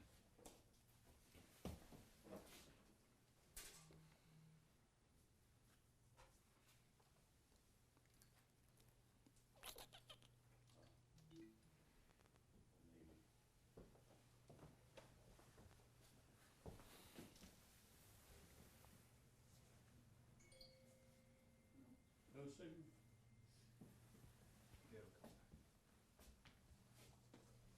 Okay.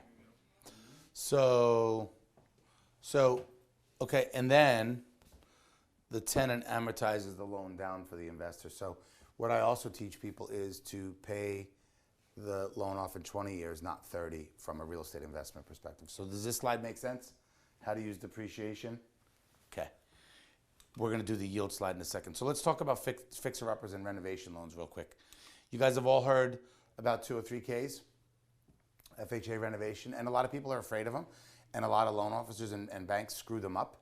We're very good at them, and the key to renovation loans is the relationship with the contractor. So if you guys know good contractors that know renovation loans, we want 5 or 6 in every county. I have 10 total right now in the whole state, so I definitely need more. Now, So just to explain this briefly, because I give our seminars on renovation loans, but I'm just going to give you a brief snapshot. If somebody buys a property for 400, a borrower can do 200,000 worth of renovations, total project 600. They could put as little as 3.5% down on the whole project. So when we talk about multi-family properties, how do you create an awesome real estate investment portfolio? You buy the multi-unit property, owner occupied, you do a renovation loan, you renovate a beautiful property. And FHA, when you do an FHA loan, you only have to stay in it for a year. The government's cool with you moving out after a year. So this is the way to do a full gut reno with very little money down, right? So this we love, okay? Now, you've heard of the difference between a streamline and a limited, K? A limited is 35,000 worth of work or less. So if you take like a little property that needs some work, not a ton of work, that's even easier. That's contractor invoice, we give half the money at closing, simple and easy. Every single person, it's a rule, have to either, like if we do a deal with you guys, I'll meet him here or I'll meet him in my office in Parsippany. When we do a 203K, it's a half-hour session on the whiteboard. I will not do a 203K unless we do that. Why? Because then they go, well, you didn't tell me this, I didn't understand that. And there are, on a 203K, a few moving parts.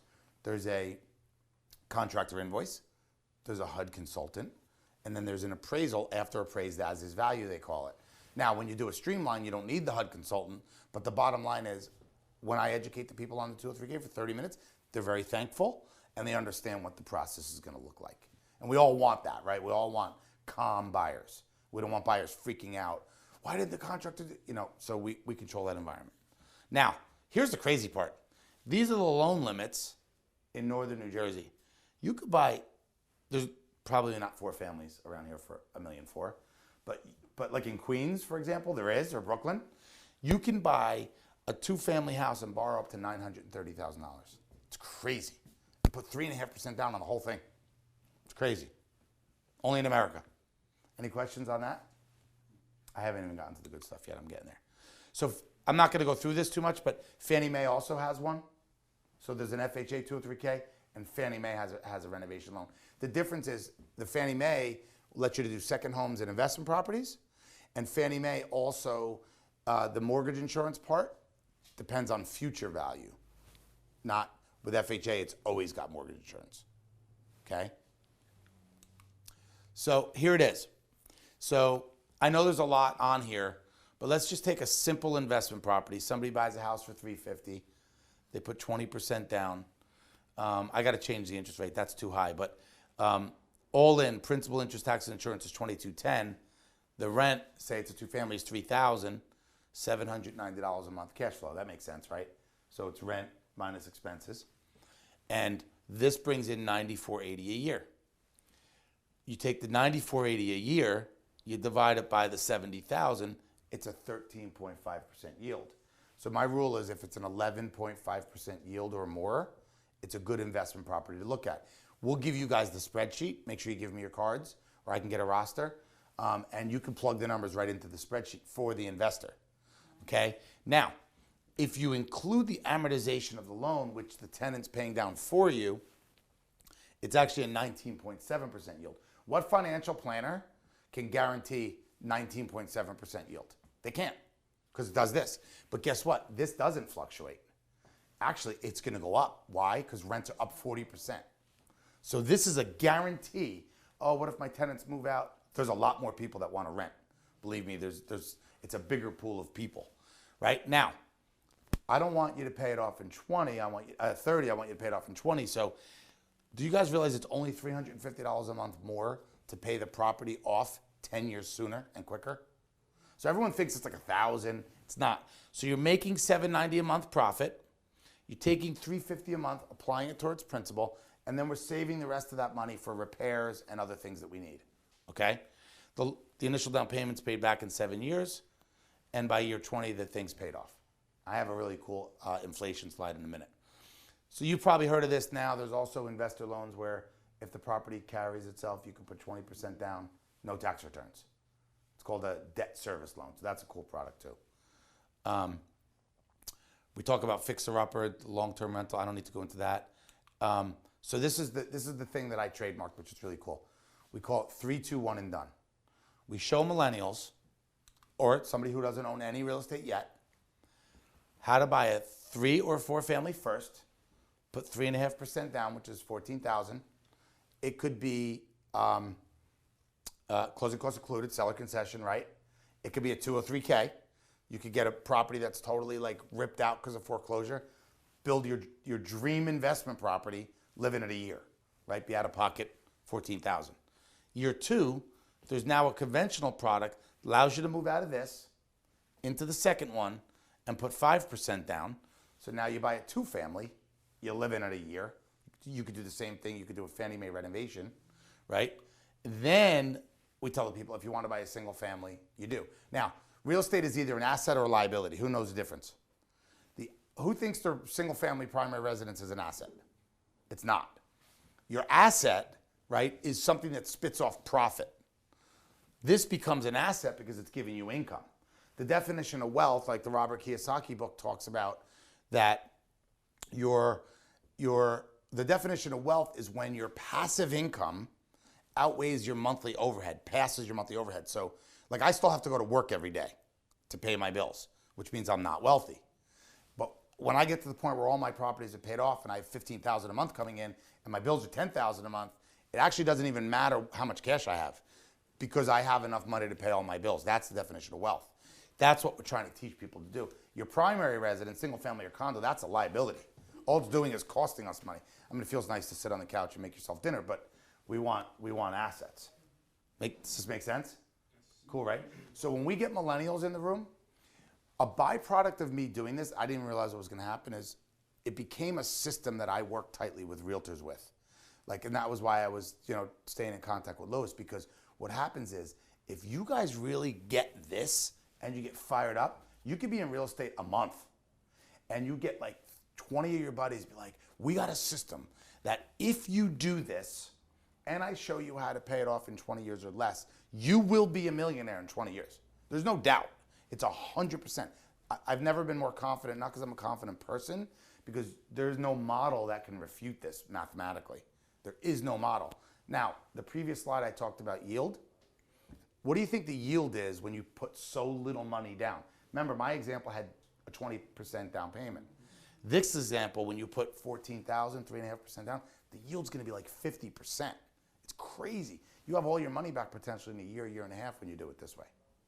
So we're taking a break in December because all the holiday parties and stuff, and we're going to revamp and do crazy seminars starting in January again. So hopefully we can work with you guys to get some people there. So it's $1.05 million worth of real estate for $39.5. So what are the millennials? The millennials are smart, right? The millennials have good jobs, but what don't they have? A ton of down payment money, right? Common sense. They don't have a ton of down payment money. So this is how to get $1 million worth of real estate assets for $39.5, right? We include closing costs, of course. Okay, so that's called 3, 2, 1 and done. We have T-shirts, all sorts of stuff. So you guys know about the self-sustaining rule with FHA? This is what makes it really cool. So FHA assumes you're going to move out. And so take a 3-unit property. So you have rent 1, rent 2, and you live in the other one. When you move out of the third property, FHA takes all 3 rents. Well, not when you move out. The analysis is done prior to closing the loan. They assume all 3 rents at 75% of the rents. That has to carry the mortgage payment. Okay, so all 3 rents at 75% of the rents. So in this example, $4,000 in rent at 75% is $3,000. The principal, interest, tax, and insurance has to be $3,000 less. Why is this awesome? Because you're really getting $4,000. And if you're getting $4,000, when you move out of that property, it's got $1,000 a month cash flow. If you put $14,000 down, right, and you make $12,000 a year in cash flow, it's like a 75% yield. So you can make $1 million a year, and FHA will not lend to you unless this rule passes. So it makes it automatically a good investment property, which is cool. Because a lot of the people that I get to the seminars, believe it or not, are parents who put their kids through college, who want to help their kids get involved in real estate. And so the parents feel good with this because they're like, oh, it's great. If it passes FHA, I know that my kid's gonna be in good shape.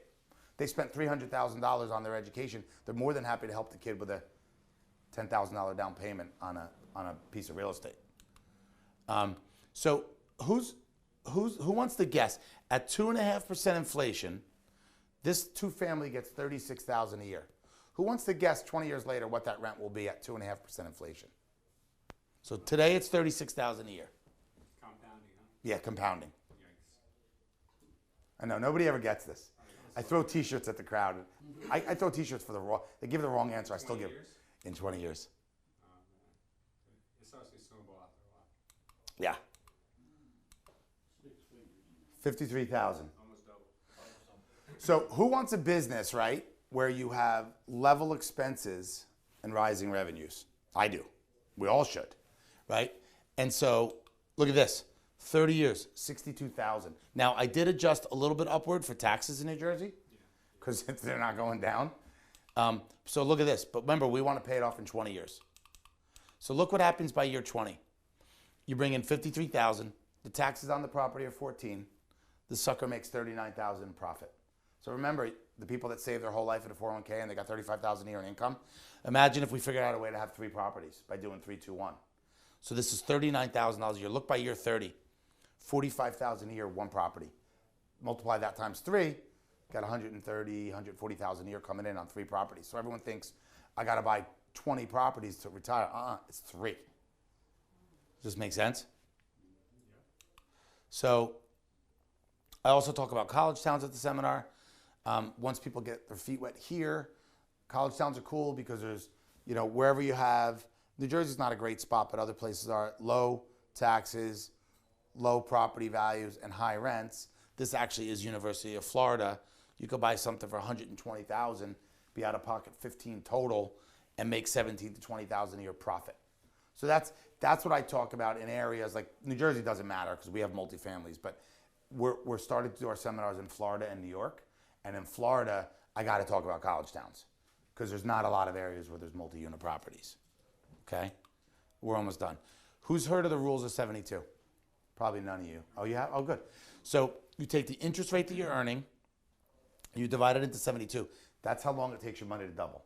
So in this case, $100,000 doubles in 18 years to 200. Makes sense, right? A piece of property that somebody buys today for $350 at 4% return year over year, in 18 years, that property is worth $700,000.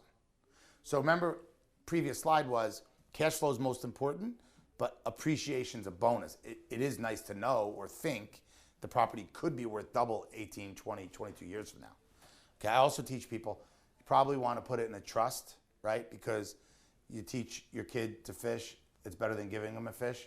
So I'm like, I'd rather hand it down from generation to generation where they can manage the real estate and get the cash flow rather than just blow the money if you give them a chunk of money, right? So in the example, I was like, all right, look, the journey is buying 3 properties, paying them off in 20 years. The 3-2-1's awesome, but there's also ways for the typical person who owns a single family to do it. But say they are able to do it. This is how that person looks in 20 years. They own a primary worth $450. They somehow get themselves the 3 rental properties worth $350 each today. 4% compounding, rules of 72, doubles in 18 years per property. So now, by year 18, the value of each of your rentals is $700. By year 18, the total value of your rental properties is $2.1 million. By year 18, the total value of your primary is $900. By year 20, all the properties are paid off using the tenant's money. You have $12,000 to $15,000 a month in cash flow. That's amazing. And I talk about this other insurance product which I took out. So that's what that looks like. So we have created a method that most important is to work with you guys, because if you guys get fired up on it and you start to get 5 or 8 people that tap into this program, A, you get 5 to 8 deals now. B, you're going to get 5 to 8 deals next year and the year after because they're going to want to follow the program. And we all know that once, Lois will tell you, if obviously he's very experienced, once somebody gets 1 or 2 properties, it starts to accelerate. They may not stop at 3. They may sell one, look at an apartment building, but all America needs is 3 properties. So I wanted to keep it very simple, keep it to 3 or less, and pay them off in 20 years or less. And that's the definition of wealth. So then I finished the seminar with, if they buy 3 properties, it's $28,000 in year 1 in cash flow, $284,000 in 10 years, $568,000 in 20 years. Now they have no mortgages, $998,000 in 30 years, $2 million in 50 years. So this, you talk about all these people, life insurance this or stock market that, this is what creates generational wealth. And it lasts into perpetuity if we put it in a trust and we do it that way.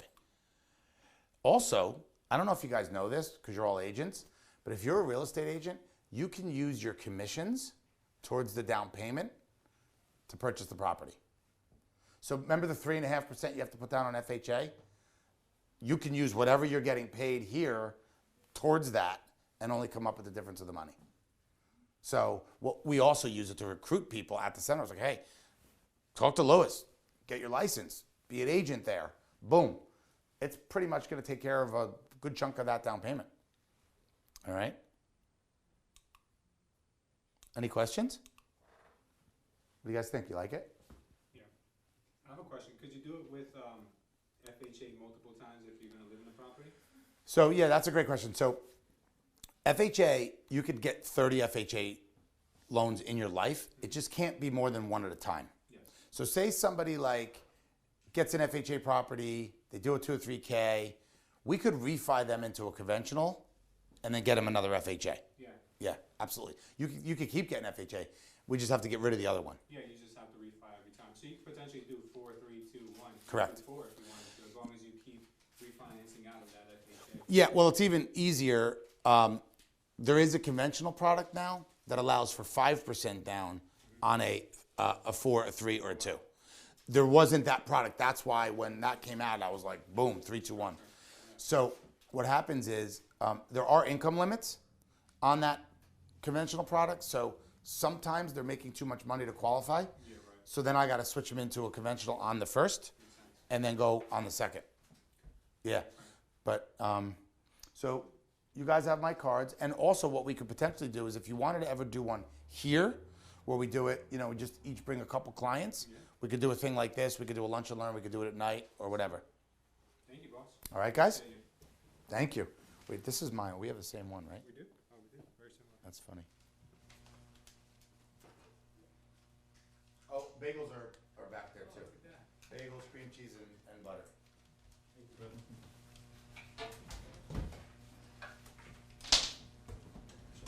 Oh, I got your thing in there.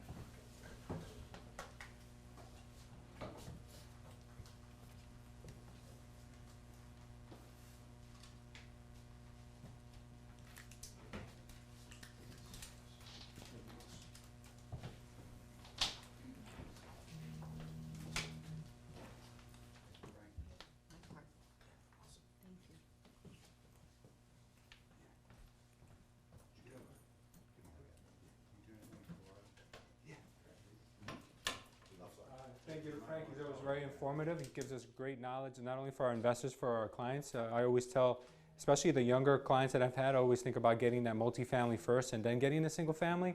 That's just a good rule of thumb for anyone who is open-minded and not want to take that traditional forever home right off the back when they first buy the first home. So good advice and a good way to have them look at it as a business model, not only just a housing situation. All right, we'll jump right into our announcements. So Operation Toy Box, guys, we have boxes in the back. If not, you can bring your own box. You can decorate it with your kids. You can do whatever you'd like to the box to make it look nice and personalized. Just specify if it's for a boy or a girl. If it's neutral, you guys can bring just school supplies or whatever, or some neutral toys. You can just say it's either boy or girl. We need them back by this Friday if you guys can have them in here. So if you guys need a box, keep them. They're back there, and they also have the. I think it's 9. It's 8. Well, there's the paperwork that goes along with it. You just fill out the information, and it is going to ask you how you want to pay for the $9 for the shipping. So you can put your credit card information or actually give us the $9 and we'll deliver it to the church. Next, our Thanksgiving session. Our lunch is next week for after the mastermind session. It's at around 12 o'clock. So if you guys haven't told Melanie yet, confirmed that you're coming, please let her know. Let her know what you're bringing. We'd love to have as many people in as possible. If you guys have any way of being here, anyone who's watching who is an agent but normally works Mondays, if you can get a little time off, maybe an hour or two to come down and just network with us, it'd be really nice to have everyone here. Next, we also have our culture. No, I apologize. I said that backwards. Yeah, we have the Thanksgiving. We have the Thanksgiving Day of Community Service where last year we would serve lunch to elderly people and homeless people in Elizabeth. We teamed up with the Lions Club. They're doing it again this year, and they'd like for us to come by. So if anyone wants to do that, that is on November 28th. Next Monday is the one here in the office for just our lunch. The 28th is the day that we can volunteer if you'd like to. And then lastly, our Christmas party is December 6th. Please RSVP today. I know we told you guys last Friday. Is today okay still to get an RSVP? So today we're RSVP. Please guys, if you can make it, try to make it if you can. Let Melanie know that you're going to be coming. And that's it, pretty much all I got for today. Anyone want to add anything before we close out? You guys are good? All right, let's close out on our prayer and then we'll get going. Okay. Father God, we thank you. We thank you again for having us together, and thank you for all the information and knowledge that you've given us today. We appreciate all the lessons that life has that we have from life to learn from. We thank you for our struggles. We thank you for all the things that you put in front of us as obstacles, and in the long term, they'll only make us stronger. We ask you for strength. We ask you for wisdom, and we ask you for forgiveness for anything we've done that's committed harm to anyone else or to ourselves. And we ask you just to make us better people. In Jesus' name we pray. Amen. Thank you, guys.